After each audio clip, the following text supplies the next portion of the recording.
Welcome to impossible economics. आज हम करने जा रहे हैं causes of deficient demand and excess demand. इसके बाद हम करेंगे measures to control deficient demand and excess demand. सबसे पहले हम इसके कॉजेज करेंगे, डेफिशिएंट डिमांड, एक्सेस डिमांड और inflationary gap and deflationary gap को मैंने पिछली वीडियोस में काफ़ी अच्छे तरीके से डिटेल में समझाया हुआ है। आप वो वीडियोस जाकर देख सकते हैं, उनका लिंक जो है डिस्क्रिप्शन बॉक्स में दिया हुआ है। टाइम वेस्ट ना करते हुए इस वीडियो को स्टार्ट करते हैं। सबसे पहले हम एक्सेस डिमांड के कॉजेज देखते हैं यहाँ पे कि एक्सेस डिमांड किस वजह से होती है। एक्सेस डिमांड मैं आपको बता दूं कब होती है, जब इकोनॉमी में एग्रीगेट डिमांड एग्रीगेट सप्लाई से ज़्यादा हो जाती है, तब इकोनॉमी में एक्सेस डिमांड हो जाती है। तो कॉजेज ऑफ एक्सेस डिमांड क्या है, डिस्कस करते हैं।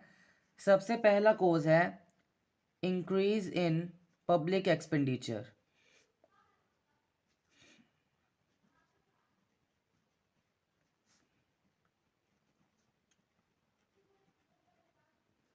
So this is the first cause of excess demand, increase in public expenditure। Public expenditure क्या होता है कि गवर्नमेंट जो सोशल वर्क्स के लिए पैसे खर्च करती है उसको हम पब्लिक एक्सपेंडिचर कहते हैं। मतलब जो देश की जनता के ऊपर जो पैसा खर्च किया जाता है। तो जब गवर्नमेंट पब्लिक एक्सपेंडिचर बढ़ा दे, मतलब ज़्यादा खर्चा करने लग जाए, जैसे कि इंफ्रास्ट्रक्चर पे या फिर किसी और चीज़ पे, तो उसी को हम कहते हैं इंक्रीज इन पब्लिक एक्सपेंडिचर। अब देखिए, जब लोगों के ऊपर ज़्यादा पैसा खर्च होगा तो उनको नीड नहीं है इतना ज़्यादा पैसा खर्च करने की। जो लोग होंगे तो उनके पास क्या होगी, उनके पास पैसे ज़्यादा होंगे, अब उनकी परचेसिंग पावर बढ़ेगी, जिसकी वजह से वो मार्केट में जाकर डिमांड इंक्रीज़ करेंगे।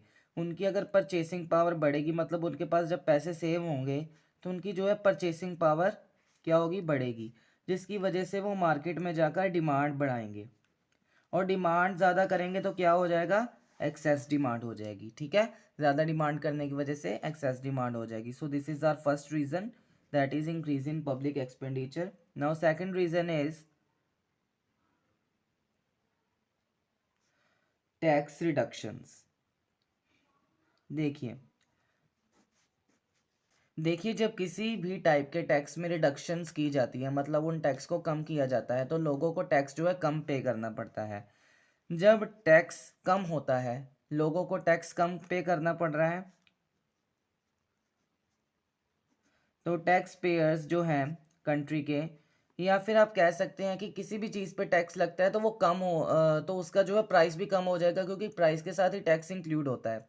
ठीक है, तो उसका प्राइस कम हो जाएगा, जिसकी वजह से सब लोगों पे एक असर ये पड़ेगा कि उनके जो पैसे पहले टैक्स में जा रहे थे वो अब कहीं ना कहीं बच गए हैं।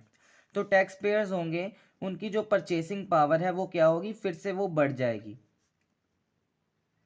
मतलब वो मार्केट में जाकर डिमांड कर सकते हैं, क्योंकि पहले जो वो पैसे टैक्स पे दे रहे थे अब वो बचकर उनके पास आ रहे हैं। तो टैक्स पेयर परचेसिंग पावर बढ़ रही है, जिसकी वजह से क्या होगा, वो मार्केट में जाकर डिमांड करेंगे, जिसकी वजह से हमारे पास वही सेम सिचुएशन आ जाएगी, that is of excess demand की। ये दो रीजंस हैं। अब हम नेक्स्ट कोर्स डिस्कस करते हैं, that is low interest rate.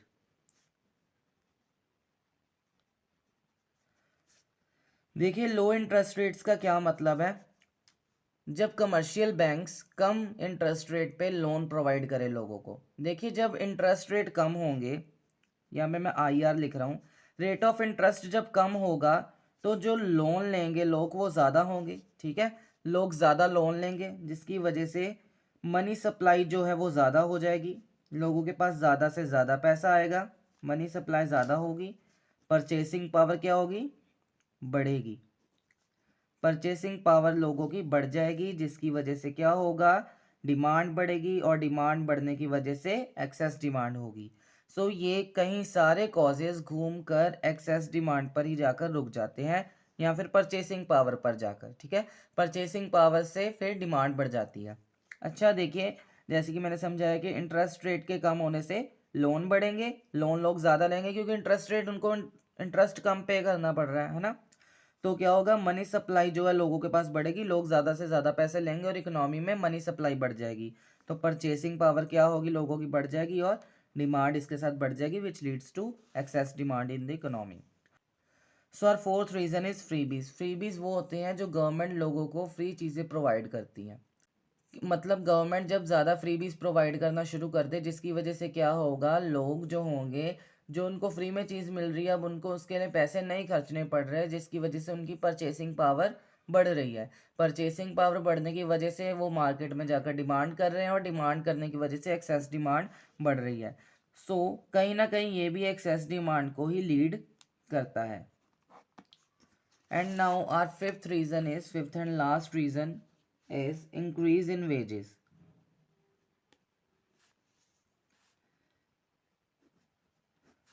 Increase in wages, जो लेबर्स होती हैं उनकी सैलरीज में इंक्रीज जो है ये भी एक्सेस डिमांड को लीड करता है, क्योंकि उनके पास जब वेजेस बढ़ेंगी तो उनकी मनी सप्लाई ज़्यादा हो जाएगी, जिसकी वजह से क्या होगी, उनकी परचेसिंग पावर बढ़ जाएगी। परचेसिंग पावर बढ़ने की वजह से क्या होगा कि वो मार्केट में जाकर डिमांड करेंगे और ये भी फिर कहीं ना कहीं आपका एक्सेस डिमांड को ही लीड करेगा। सो ये सारे रीजंस कॉजेज जो हैं ये एक्सेस डिमांड को ही कहीं ना कहीं जाते हैं। तो अब आगे हम देखते हैं कॉजेज ऑफ डेफिशिएंट डिमांड।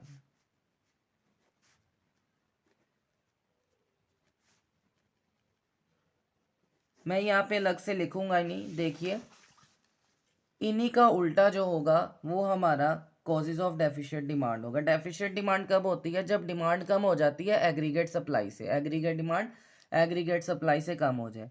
तो इंक्रीज इन पब्लिक एक्सपेंडिचर की जगह क्या हो जाएगा, डिक्रीज इन पब्लिक एक्सपेंडिचर। इसका मतलब क्या हुआ कि गवर्नमेंट ने जो है पब्लिक एक्सपेंडिचर कम कर दिया है, आम लोगों पे खर्चा करना थोड़ा कम कर दिया है, जिसकी वजह से क्या हो गया है, लोगों को खुद से पैसे खर्चने पड़ रहे हैं, जिसकी वजह से उनकी पॉकेट से पैसे जा रहे हैं और उनकी परचेसिंग पावर कम हो रही है, जिसकी वजह से वो मार्केट में जाकर डिमांड नहीं कर पा रहे, और डिमांड नहीं कर पा रहे तो डिमांड कम हो गई है और डेफिशिएंट डिमांड की सिचुएशन जो है वो आ गई है। तो फर्स्ट रीज़न आप यही लिखेंगे, डिक्रीज इन पब्लिक एक्सपेंडिचर। तो ये सेम रीजंस हैं, यहाँ पे लिखने की ज़रूरत नहीं है, मैं आपको वैसे समझा रहा हूँ इसकी एक्सेस डिमांड के कॉजेज की हेल्प के साथ ही।